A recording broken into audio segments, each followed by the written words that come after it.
Hello everyone, I'm Wave, and today I want to talk about visual novels and maybe the VN adjacents or hybrid visual novels that has kind of come up in the past couple of months as far as discourse and discussion around it. Something I wanted to talk about as far as looking through the comments for that collab video that I made a couple months back with the help of a lot of other visual novel YouTubers. I've been looking through the comments and I have still been getting comments on that video. I'm glad people ended up enjoying that video, but there was one comment in particular that kind of resonated with me a bit, in that person that commented talked about how within visual novels and the VN community, the separation between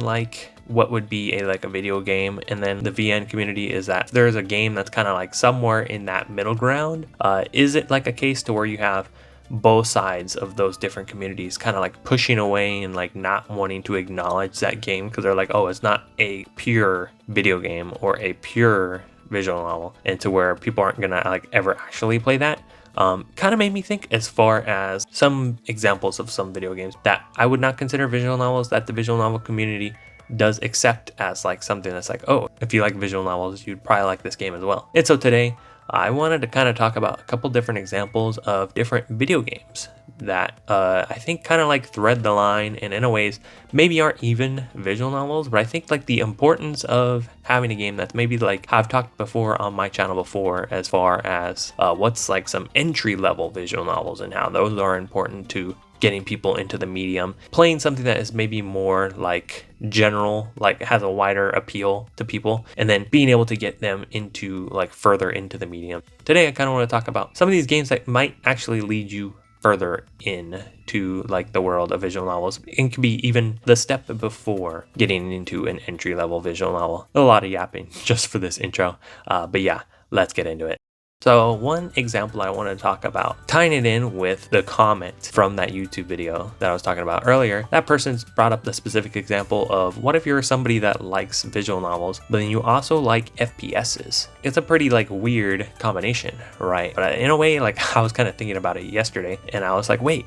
I have a perfect example for something that actually does fit within that scope of what is something as probably heavily inspired by visual novels and also is an FPS shooter, being the Galgun series. And I think the Galgun game that I have the most experience with is going to be Galgun 2, which I actually played quite a while back. I think actually played it just because I had gotten a PlayStation 5 and there wasn't really any games on PS5, which is maybe an issue that it still has today. But one thing I ended up actually having a lot of fun with playing Galgun 2 was the fact that I had gyro controls and was able to really enjoy the FPS aspects of it. But at the same time, what I ended up really enjoying for Galgun 2, despite the fact that yes, it is a very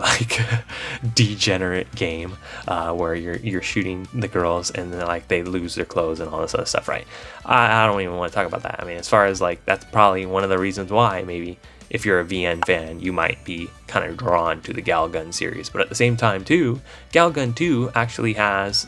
aspects of dating sim stuff as well, to where there's multiple routes and you can kind of be able to have different endings based off of the choices that you're making and how you are actually playing the game as well. And I think in that example, with tying it into that commenter, is an example of okay, well, what would be the reality of a game that is maybe half visual novel and half FPS? I would say, yeah, if you were to probably jump into the Galgun community, they probably would say, hey, if you like visual novels, then yeah, this is gonna be a really cool FPS shooter that you can play that has that dating sim aspect. But at the same time, I don't think I've ever seen anyone in the VN community ever really talk about Galgun as a potential half hybridy VN. But yeah, I would say Galgun is a pretty good example of maybe a first step for getting people into visual novels, and at the same time, if you're somebody that already enjoys visual novels, is an example of a game that might be up your alley. And then another example for myself personally that I am quite connected to is the Hyperdimension Neptunia series, which I think, it's been many years since the point of when I first got into visual novels. But I think in a way, I had been playing Neptunia games before that, and anytime I had ever saw anyone online talk about it, they had always said, okay, well, Neptunia has visual novel scenes as far as how it presents its story. And so I think in some ways, I don't quite remember the reasoning, but I want to say that probably was the reasoning, is that when Doki Doki Literature Club was kind of doing numbers around online and people were talking about it, I was ready to dive into maybe a more traditional visual novel because of the fact that I had played the Neptunia series, which has that kind of like visual novel format with its story, as well as like the anime aesthetic to it, to where I was like, okay, yeah, I could dive into Doki Doki Literature Club, and then from there, that acted as my access point into the rest of visual novels. And I think in a way too, maybe something that actually kind of connects further with some of these games as far as the like middle grounds between what is like a visual novel and what isn't. I think a lot of these games also have issues as far as like censorship, to where, yeah, within visual novels we have the issues of like, okay, a lot of these VNs are having to kind of like restrict themselves and step away from like their roots as far as having like adult content and age scenes, to where a lot of them are having to be like all ages. I think in a way too, a lot of these games that are maybe like titles that visual novel fans would probably enjoy also have the same issue, to where if you look at stuff as around like PlayStation 2 and PlayStation 3 era, VNs around that time frame didn't really have any issues as far as like censorship, and you know, you could never have age scenes on console, but the stuff that they were able to get away with is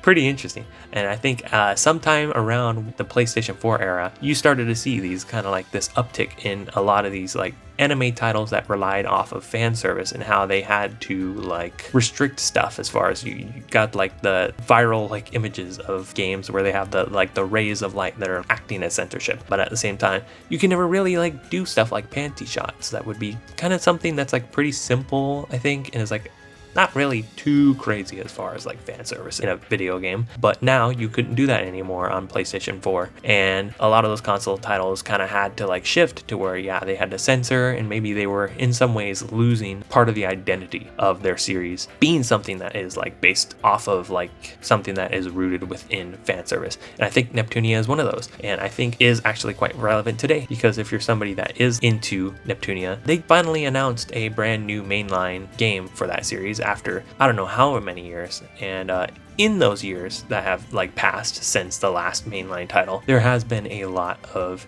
advancements as far as like the censorship on consoles. And one of the things that people are kind of talking about in the Neptunia community currently is that within a lot of the like trailers and like pre-release stuff that they're putting out, all of the character designs have been like changed up, to where if you look at the older character designs for the Neptunia series, you can see that it is more like they're showing more skin. It's more, you know, very much rooted in a little bit of fan service, right? Whereas if you look at the new updated character designs, a lot of them are like covered up, and people are kind of having that conversation of like back and forth of like, okay, is the game kind of like losing a bit of its identity? There's not going to be as many like jokes within like this actual story. All the characters are going to be less sexualized, etc., etc. And I think that's something that kind of connects these kinds of titles together, to where maybe they are even closer to visual novels than what one might expect. And then lastly, I want to talk about two other examples. One very briefly, because I have never played it before, but I would say both of these titles are games that are pretty much accepted in the world of like the visual novel community, to where I've seen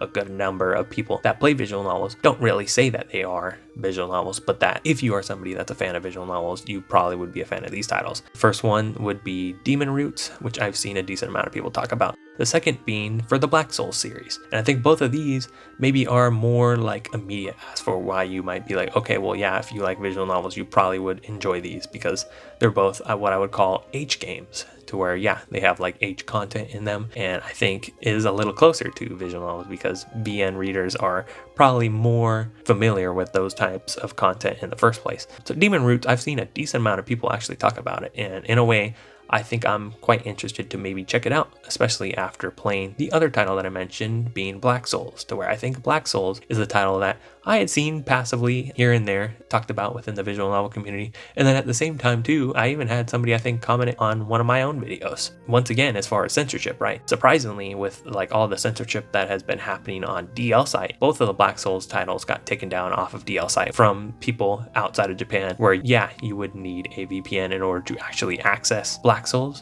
somehow, some way. because of that censorship, Black Souls made its way onto Steam, of all places. And I decided, yeah, I'll play Black Souls. And I think Black Souls is like super far away from what I would say is a visual novel because of there's not too much like dialogue or text, but at the same time, I ended up enjoying it because one, they're like the RPG Maker kind of style thing is like up my alley. I like RPGs, and in a way, it almost felt like kind of like it wasn't super polished, but at the same time was like quite charming to where I would almost liken it to something like a ROM hack or something. But at the same time too, yeah, I did end up liking Black Souls as a visual novel enjoyer because I think Black Souls kind of does utilize some aspects from visual novels to where, yeah, you have like the age content, but at the same time too, you kind of have like decision making and like having different endings based off of like what heroine you're kind of leaning towards during your playthrough. I think with its like biggest inspiration being Dark Souls, right? Dark Souls, and like how that kind of has all of the like decision making and stuff like that too, where there's like limited time events that happen based off of like how much progression you made in the story. But at the same time too, like I genuinely think as far as like censorship, fan service, etc., to where I think both Black Souls and then also Demon's Roots kind of like considered as like problematic media in a way, to where people are very like vitriol towards it. I think people that like VNs are kind of drawn to it because they're like, okay, well, it's something that like I'm perfectly fine with going ahead and experiencing. And I think those two titles in particular are maybe ones that I think have kind of made it past that barrier of like where I was talking about, where maybe if it's like in a middle ground where people that play video games don't really want to like acknowledge it, but then at the same time people that read visual novels also don't want to acknowledge it. I think both of those titles have kind of made it past that boundary for both sides of the spectrum to where, yeah, people that play video games can talk about Black Souls and be like, well, yeah, I really enjoyed my time with Black Souls, and then at the same time VN readers have done the same thing. And I think that's actually quite cool, and I think is really good as far as like maybe merging those two communities together in a way to where, yeah, I would not consider Black Souls, Neptunia, Galgun, Demon's Roots as visual novels. In a way, I'm replaying the Neptunia series as well, so I almost think I was kind of like getting it up to speed, and I would say maybe Neptunia could be considered a visual novel. I don't know. It really does depend. But at the same time, like I just think that it's cool and it's like good that you have these titles that are kind of like these entryway points from like one community to the other, and having those titles is pretty important as a whole. So yeah, those are my thoughts on, I guess, like the middle ground, or I guess what I've called on the channel before, VN adjacent titles. But yeah, I've been Wave. Thank you guys for watching, and I'll see you next time.